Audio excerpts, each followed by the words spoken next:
Well, John Watson, we kicked off the sprint series at Nogaro. We're at Brands Hatch, the classic Grand Prix circuit. It couldn't be a more different venue. I mean, Brands Hatch, traditional circuit, I mean, home of all forms of motorsport, Formula One upwards.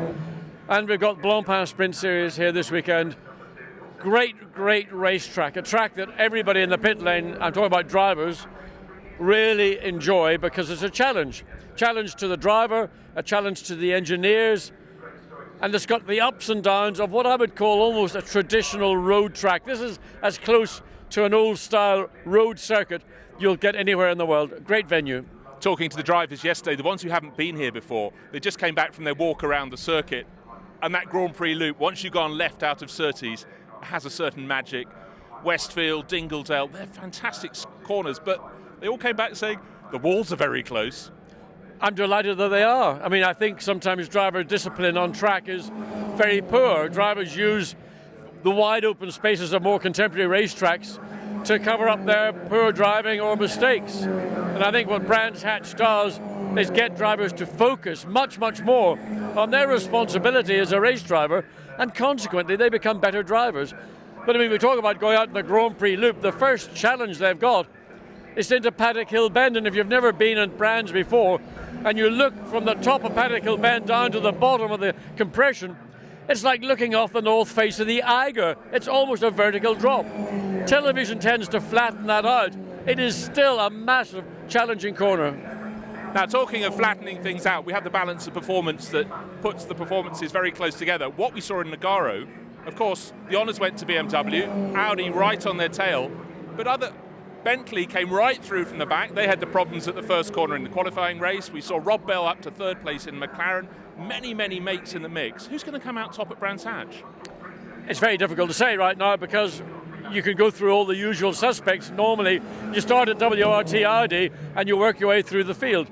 And I mean, what we saw in Nogaro was an outstanding performance by Maxime Martin and Marco Müller in the BMW, the Brazil BMW. Dominant drive.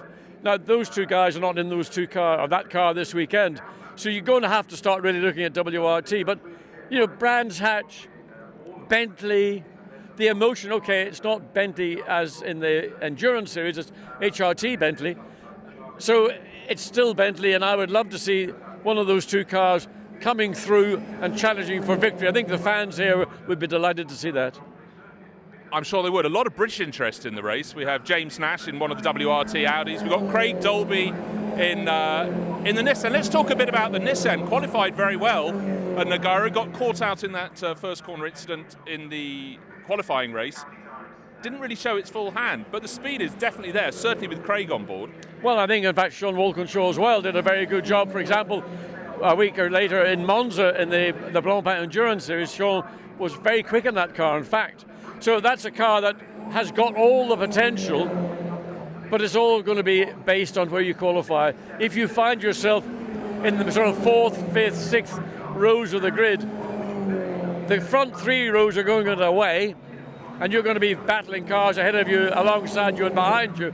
So it puts a real premium here in Brands in particular.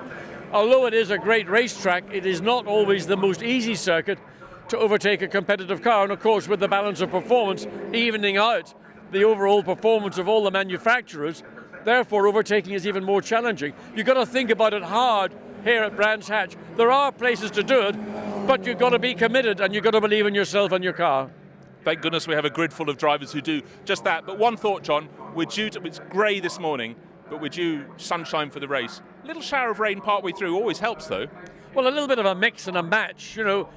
I suppose racing in Britain at this time of year, late spring, early summer, down the road, you have to think about April showers, or let's call them May showers.